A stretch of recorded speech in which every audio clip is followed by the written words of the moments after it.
apa hubungannya bengkel dengan resto? Kok bisa tiba-tiba bengkel dan usaha kuliner gitu? Kalau hubungannya sih tidak ada sebenarnya itu. Jauh. Sebenarnya jauh hubungannya. Tetapi saya punya logika seperti ini. Gimana? Seorang driver balap, seorang mekanik balap, seorang mekanik bengkel juga lapar. Luar biasa sekali. Jadi makanan itu tetap wajib ada, apapun profesi Anda. Iya.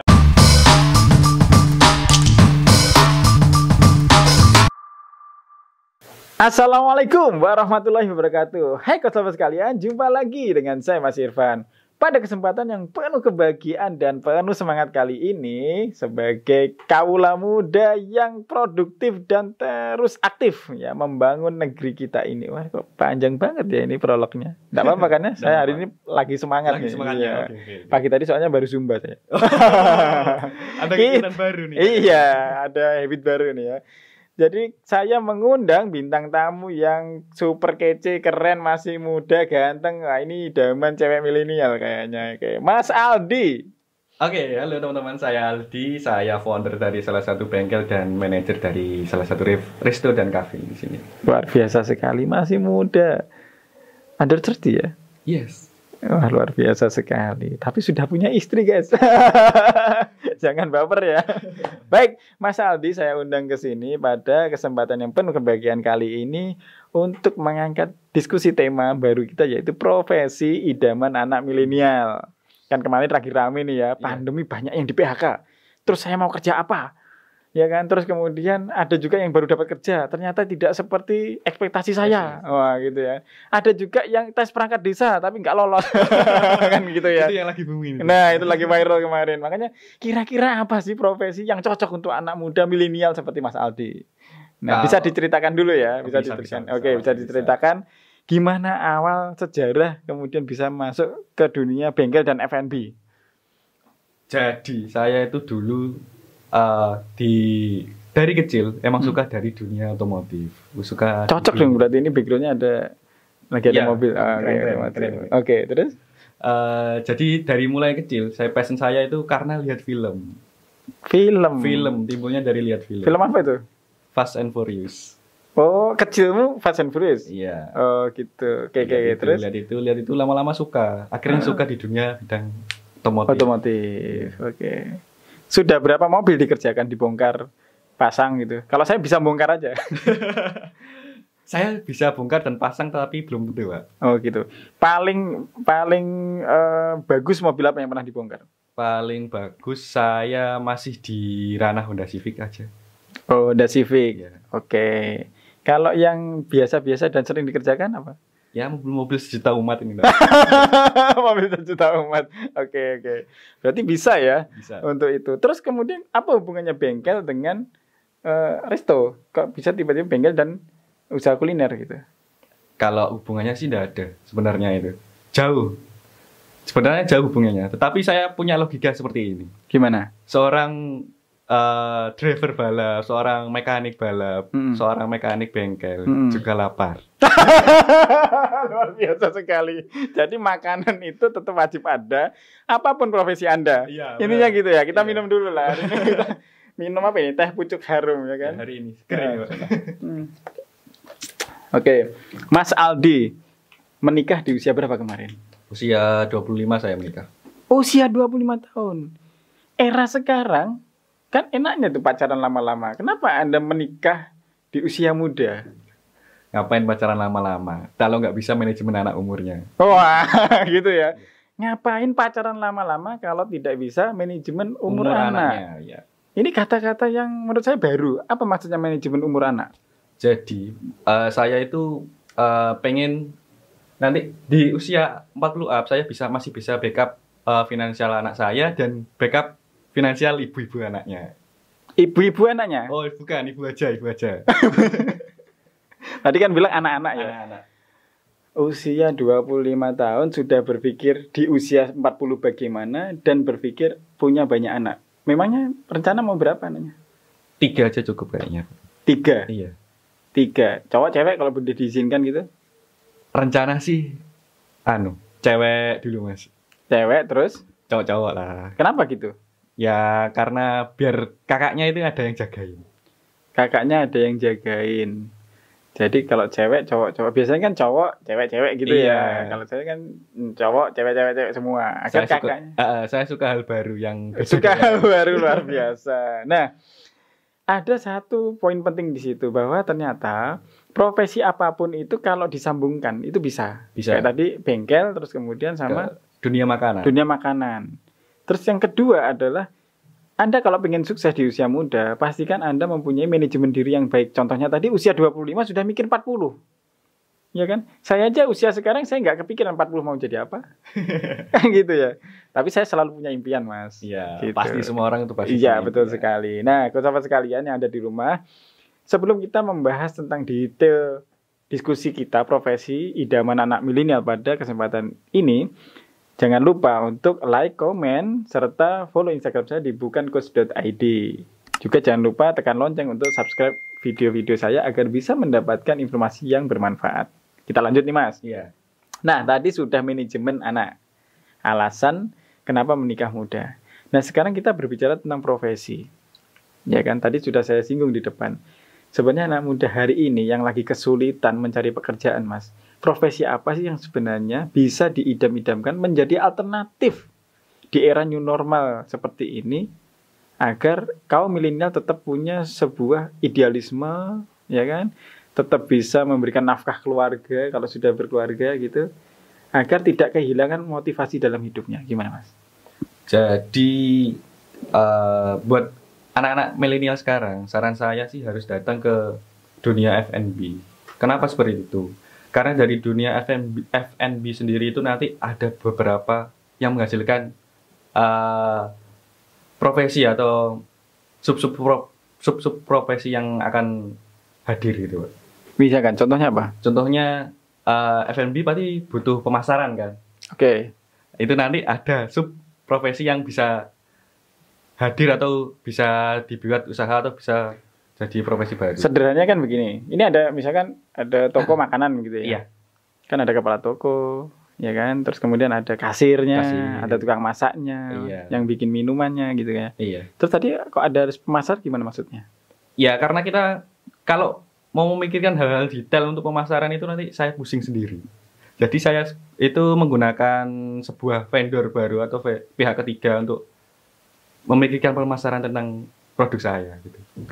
Jadi selama ini Mas Aldi untuk mengelola bengkel dan restonya itu memasrahkan kepada atau memberikan itu ya job itu kepada pihak ketiga, rekanan gitu. Iya benar, ke rekanan ketiga kami. Jadi ternyata ada ya jasa seperti itu. Ada. Oke, jadi itu adalah salah satu alternatif profesi ternyata ya. Iya, Itu meliputi profesi. hal apa saja Mas kalau boleh tahu? Meliputinya dalam hal memberikan promosi, memikirkan gimana kontennya, memikirkan gimana pangsa pasarnya, gimana memikirkan bentuk display dari produk kita. Masih banyak hal yang Berarti bisa dipikirkan. kalau bisa saya simpulkan, kita sebagai business owner itu tidak perlu lagi memikirkan hal-hal detail seperti itu yang kemudian itu bisa dikerjakan oleh orang lain. Iya benar. Tapi berarti menambah cost lah Mas.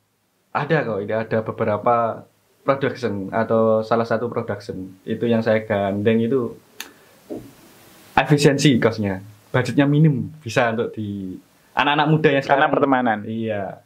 Biasanya kalau pertemanan mahal, Mas. Nah terus? Ini karena kita musuhan. Biar beda. Karena musuhan menjadi lebih murah. Oh gitu ya. Jadi kalau pertemanan malah mahal, kalau musuhan malah murah. Iya, Oke. harga teman kan masih mahal. Harga teman malah mahal. Iya. Ya baru denger ini saya. Biasanya kan harga teman murah. Oke. Jadi ternyata ada beberapa alternatif profesi yang bisa digeluti ya. Apalagi cabangnya tadi F&B. Kalau bengkel Mas? Kalau bengkel itu juga banyak sih sebenarnya. Tinggal kita mau ke ranah mana bengkelnya. Kita fokusnya ke bengkel untuk bengkel maintenance biasa atau bengkel harian atau bengkel gimana. Ada juga bengkel-bengkel yang khusus untuk mengerjakan mobil tua, body repair dan lain-lain. Kalau yang dipegang Mas Aldi ini spesialis apa? Saya sebenarnya nggak ada spesialisnya, nggak ada bagus-bagusnya juga. Terus? Cuma saya bisa aja. Oh gitu. Jadi kalau ada yang sewaktu-waktu di tengah jalan mogok gitu dipanggil bisa gitu. Bisa. Bisa. Yang penting panggilnya jangan jauh-jauh lah. Nah terus? Ya deket aja lah. Deket-deket aja. Jadi intinya kalau nanti pas mobil saya mogok misalnya di tengah jalan gitu ya, Mas minta tolong dong ini apanya gitu, bisa ya? Bisa. Oh pasti alhamdulillah tuh kan. Ini salah satu ya kan keuntungan kalau kita punya banyak teman ya atau banyak relasi begitu. Nah luar biasa sekali. Mas Aldi, salah satu tips ya, bagaimana agar bisnis kita itu tetap berjalan di saat seperti ini, kan ini saat-saat yang sulit ya. Itu menurut Mas Aldi bagaimana? Karena kita melihat bisnis makanan pun hari ini orang akan lebih suka untuk memasak sendiri. Mungkin ya ini kalau saya ya, nggak suka jajan karena faktor higienis atau bagaimana gitu kan. Di era pandemi ini cukup memberikan kita banyak pelajaran ya, baru. Sampai kalau mau makan harus pakai hand sanitizer dan sebagainya. Kalau dulu kan ya kadang-kadang lupa ya, habis cuci tangan aja. Cuci tangan lupa gitu. Nah ini gimana Mas di bidang F&B ini? Apa saja profesi yang masih mungkin ya tersedia dan bagaimana trik untuk menyikapi itu? Di bidang F&B Mas ya. Di bidang F&B itu ada berapa profesi. Contohnya ada ya itu tadi yang dijelaskan di awal, ada beberapa sub profesi yang bisa dimasuki. Contohnya untuk teman-teman mungkin yang baru keluar dari perusahaan lama atau pekerjaan lamanya belum punya skill di dunia F&B, bisa masuk langsung di bagian waiters atau kasir. Kalau waiter atau kasir itu yang paling mudah Mas? Iya paling mudah. Kalau yang udah tua-tua terus punya basic skill dikit aja, dikit, gak perlu banyak-banyak. Kita punya dikit aja, nanti dipoles oleh teman-teman. Itu bisa masuk di kitchen dan barista. Mas ini kalau boleh ya, nanti kan teman-teman di sini pasti sharing ya. Bisa nggak? Ini ada teman-teman yang punya basic skill meskipun sedikit tadi itu belajar ke Mas Aldi. Bisa nanti kami ajari. Luar biasa sekali nih. Ini mantep kayak gini nih. Iya. Jadi masih muda, dermawan gitu kan, penuh kesederhanaan tapi potensinya banyak. Jadi artinya pada kesempatan ini kita ingin ya berdiskusi tentang meskipun Anda punya skill yang sangat sedikit sekali, itu bisa kok dipoles. Iya bisa. Kalau boleh tahu Mas, ini kan saya tadi membayangkan jangan body repair ya kan, moles gitu ya. Kalau molesnya manusia itu gimana? Apalagi tadi menyebutkan usianya sudah tua, molesnya gimana itu? Kalau moles manusia beda dengan moles mobil. Kalau mobil tinggal gitu aja kan udah selesai. Terus kalau manusia itu harus punya ulet sama ketelatenan. Dasar dari mau maju itu ada ulet sama ketelatenan. Oke, kalau tadi sebutkan sudah tua, itu bagaimana? Misalkan jadi gini, seumpama ada seorang ayah atau seorang ibu dari anak, kita beri motivasi dulu. Gimana kita kasih gambaran untuk nanti kedepannya anaknya gimana. Kembali lagi ke saya, sama kayak saya. Kita kasih tahu manajemen umur anaknya. Nah dari situ akan bangkit rasa dari dirinya untuk mau berbuat. Jadi untuk melakukan sesuatu kita kasih motivasi dulu. Iya, motivasi dulu. Yang terpenting itu motivasi dulu. Sepakat. Terus langsung nanti habis dari situ kita terjunkan ke lapangan. Maksudnya terjunkan ke lapangan itu kita kasih tahu basic skill yang bisa digunakan dari bapak atau ayah ini. Oh, jadi kalau Anda seorang bapak atau kepala keluarga, ketika sudah punya motivasi dan kemauan yang keras, Mas Aldi siap bantu ya. Tadi paling tidak di kasir atau waiter ya. Waiter dulu. Ya ini soal gengsi ya. Wah ini saya kemarin manajer perusahaan tiba-tiba jadi waiter, mau nggak kan gitu ya. Ini soal gengsi kalau gitu. Mas tadi menyebutkan ada beberapa motivasi ya. Boleh tahu dong motivasinya Mas Aldi apa sih? Motivasi saya itu gak banyak, cuma dikit aja. Yang penting bisa jalan-jalan jauh. Yang penting bisa jalan-jalan jauh. Lah biasanya jalan-jalannya kemana? Ya cuma sekitar gitu? Putar-putar kota sini aja. Oh gitu. Ya. Tapi saya dengar kok sering keluar pergi ke Malang gitu. Ya karena saya asli Malang sebenarnya. Pasti Malang, bukan asli Kediri. Bukan asli Kediri. Oke, berarti ini ekspansi ya ke sini. Ekspansi. Benar. Kayak saya dong. Baik, kita ekspansi nih Mas Kediri ya kan. Oke Mas Aldi, di akhir sesi ini kan kita sudah dapat tadi clue-clue ya, ada beberapa yang intinya adalah wis gak usah mikir, pokoknya Anda punya skill, umur berapapun Mas Aldi siap bantu. Iya. Wah luar biasa sekali. Mas, boleh dong dikasih kata-kata ini apa namanya? Motivasi untuk teman-teman sekalian sebelum kita tutup acara ini. Siap. Selain jalan-jalan jauh. Iya, saya ada. Oke teman-teman, jadi gini, saya ada 3 kata untuk membuat Anda termotivasi. Mungkin bisa digunakan atau maupun tidak. Saya punya 3 clue. Ada usaha, relasi, dan doa. Kenapa saya pilih 3 clue itu ada penjelasannya. Jadi yang pertama usaha, relasi, dan doa. Oke, usaha, relasi, dan doa. Gimana itu? Yang usaha, kita harus tetap terus berusaha walaupun gagal gimana pun caranya, gak pandang umur, gak pandang skill kita apa, kita harus tetap berusaha sampai batas maksimal kekuatan kita. Terus dari usaha itu nanti Anda harus memperkuat dengan relasi. Kenapa seperti itu? Karena dengan relasi itu bisa mendatangkan uang. Relasi bisa mendatangkan uang. Relasi bisa jadi rezeki ya? Iya, relasi bisa jadi rezeki. Saya dapat nih quote untuk besok. Yang ketiga? Yang ketiga itu doa. Jadi semua itu udah tercapai. Kedua clue tadi udah tercapai, udah bagus. Kalau tidak didukung dengan doa, mungkin dari doa teman-teman sekitar, doa keluarga, doa istri, doa pacar lah istilahnya. Kalau yang masih pacaran. Memang doa pacar bisa nyambung? Bisa lah pasti. Jadi ini penting ini. Jadi di usia muda untuk mendukung kesuksesan banyak yang mendoakan. Iya. Kalau dapat istri berarti kan dapat mertua. Mertua dapat keluarganya mertua kan itu. Dapat banyak berarti kan doanya. Doanya pasti lebih banyak. Lebih banyak. Oke. Jadi enggak salah ya. Sebenarnya langkah yang tepat menikah di usia muda. Benar. Luar biasa sekali. Ini jadi motivasi baru nih. Usaha, relasi dan doa. Luar biasa sekali. Mas Aldi, terima kasih ya. Kita enggak bisa berlama-lama. Nanti kita sambung di sesi berikutnya. Saya doakan semoga sehat selalu, keluarganya sehat juga, usahanya lancar, dan nanti kalau ada teman-teman yang ingin bergabung dan diajari nih ya sama Saldi, boleh Mas ya? Boleh. Oke, lokasi usahanya di mana sih Mas? Saya lokasi usahanya di Pare sekarang. Di Pare, oke, luar biasa. Nah, ini terutama teman-teman kabupaten berarti ya, yang di Pare. Sudahlah, kalau memang Anda tidak lolos untuk menjadi perangkat desa, nah Mas Aldi siap bantu Mas Aldi ya. Oke, luar biasa sekali. Terima kasih atas kedatangannya sekali lagi. Sekian dari saya sahabat sekalian. Semoga kita bisa bertemu di kesempatan yang lebih baik lagi. Saya Mas Irfan dan saya Aldi. Assalamualaikum warahmatullahi wabarakatuh dan sampai jumpa.